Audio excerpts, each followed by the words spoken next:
Hey guys, Jeff Lindsay in the garage with you today. Saturday, March the 4th, 11:38 a.m. 62.8 degrees. Excuse me. Today's mail day. Tom's Busted Knuckle Garage.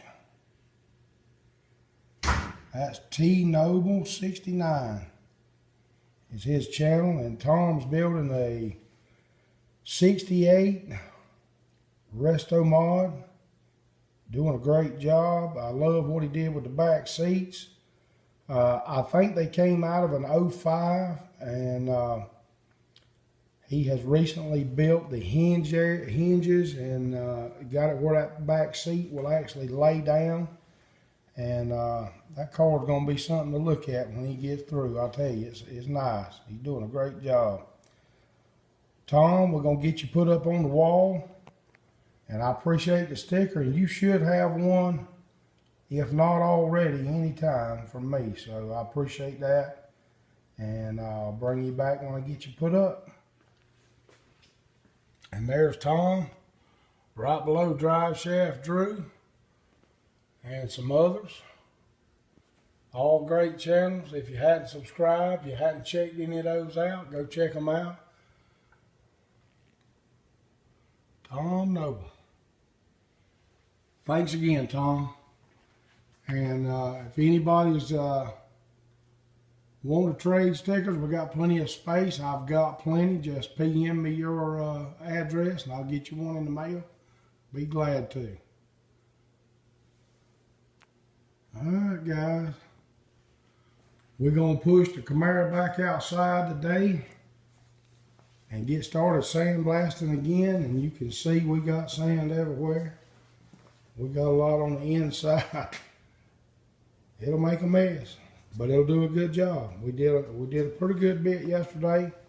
We got a good bit to go. We want to try to get this front cowling, this top part, done in the next couple of hours, and we're gonna knock all this old primer off this firewall. And where I came in there and did some patch work, we might even redo some of that. I don't know. I can't remember exactly what all I patched and how I patched it, and we may do something different there. I just don't know yet, but the plan is to get the firewall and the cowling to where the A-pillars start, and maybe go ahead and blast up, because we are going to replace that skin on the top. Try to get it all blasted today, and maybe tomorrow or either late this afternoon we can spray some epoxy to get it protected. But that's the plan. When we have more, we'll bring you along. All right, guys. Jeff Lindsay, Saturday. Outside the garage. We got about 2 hours in this top cowl vent, sandblasting, cleaned up real good, and revealed some problems. All along here has got some Bondo and mess, and you can start to see the rust in this area right here. Until I get all that blasted out, I won't know just how bad that is. On the passenger side, we've got a little bit of rust here and a few pinholes here. These holes have been drilled, and I'm not sure for what. This one's drilled, but these are rust. These two were drilled. I think that's where the windshield stops go. But you can see there, got some issues. Not real big. Hard to tell just how bad that is. Hard to tell. And again, this side is the side that concerns me the most, because that's full right in there, full of Bondo or fiberglass or something. Hard to tell. But not sure what we're going to do now. Took a quick look online, and eBay's got a good mark panel, 150 free shipping. And just one other quick place was 169 plus shipping. So I'm not sure exactly what I'm gonna do. A lot of spot weld holes. But let me know what you think about replacing that. If you know, I might could come in here and put a piece in there and fix it. It has had some brazing. So we'll see.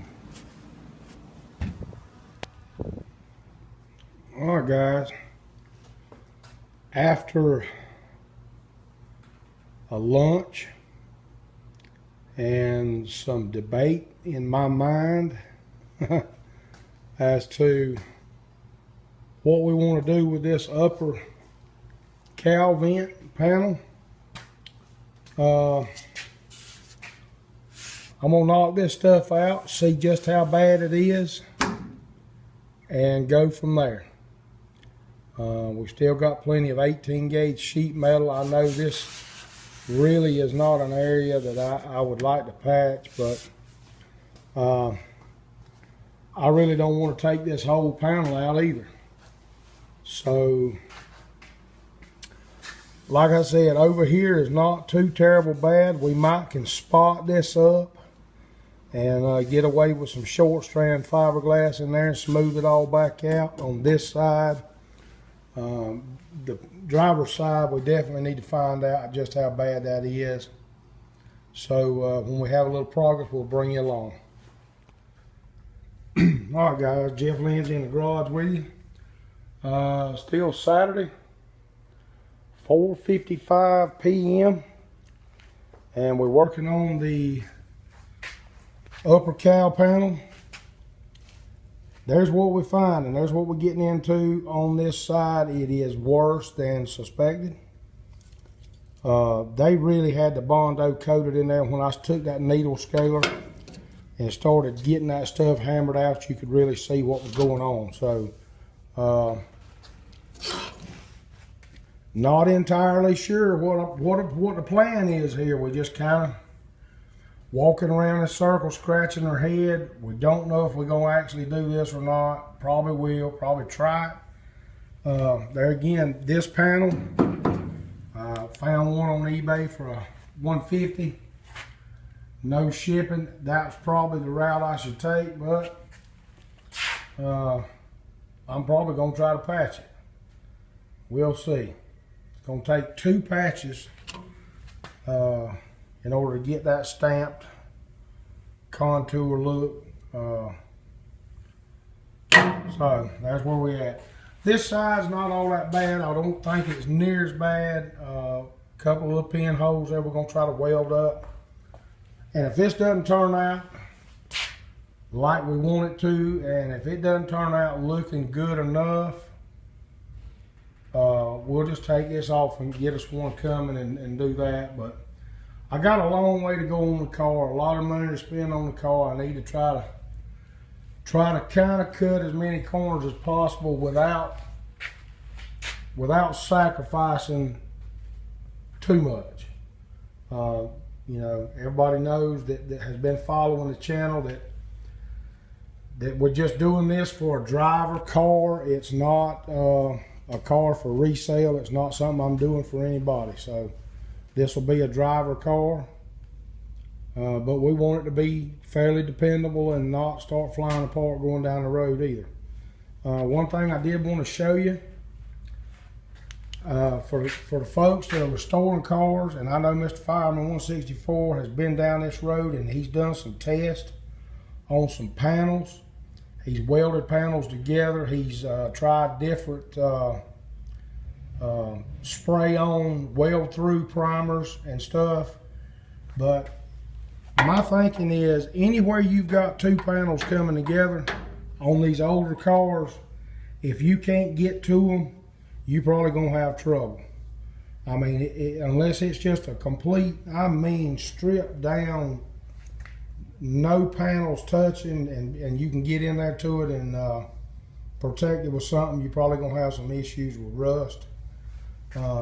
Looking down into this piece, we can obviously tell where that panel was replaced, that panel right there. It still has a pretty good look to it as far as the E-coating, and we've even got the original tag, and it says Camaro cowl outer. And it looks like a company, Restoration Parts GT or something. Kind of hard to read. Made in Taiwan, I see that. But there again, we've got a lot of trash and sand. We're going to try to vacuum all that out. Everywhere where you can, spray that internal frame coating, whether it be from, you know, Eastwood or wherever you get it. Protect the inside of your panels as well as the outside of your panels for obvious reasons. Mr. Rust is a bad dude, and he will take your money. And you can see we're going to clean this up, spray it as good as we can before we try to put that patch in there. So just a FYI, you got two panels coming together somewhere, probably going to have some rust between them later. All right, YouTube, Jeff Lindsay. About 6:45 on Saturday afternoon, getting kind of late in the day. We decided we'd tackle a piece of this. Got some funky bends and contours in there. It took us a little while to get that first piece in there. We knew we'd have to do it with two pieces, but it's really strong. Obviously, it's stronger than what it was. The trick's gonna be to getting it to finish out. This next piece will be a lot easier than the first piece. It's got basically a three-way transition here, here, and then up this way and out. So a little bit tricky. It's fairly close to what we got over here. And the way this works out, it just comes out and cuts down this piece here. So shouldn't be too bad. Shouldn't be too bad. There again, it's just going to be getting it to look smooth. It's a little bit rough. I just did an initial knockdown on the welds. So we're going to keep plugging away at it tonight and see what we get into. Have some more we'll bring along. All right, guys. We've got our patches in, and we just kind of ran over the top of the welds and all just a little, just to knock it down, to kind of give you an idea. We spot welded or plug welded all along where we made our patches, and then we, instead of butt welding these, we actually flanged both pieces. Flanged them, let them come up underneath here. It just seems to, I like it better. I don't know if there's a preference or not, but I like it when I flange the part and let it go up under. It seems to go together a little better. I don't know. It's just my preference. I don't know if there's a right or a wrong when it comes to that. There probably is in places, but we'll let it ride. Again, I want to thank everybody for watching the videos, and thank all my subscribers. And appreciate everybody commenting on the videos. I always like to see the comments, read the comments, so feel free. That's what it's all about. And again, if you don't know Tom Noble, go check his channel out. Building a 68 Resto Mod. 7:30, we're going to leave it alone, get on in there and rest up a little. We'll do it again tomorrow.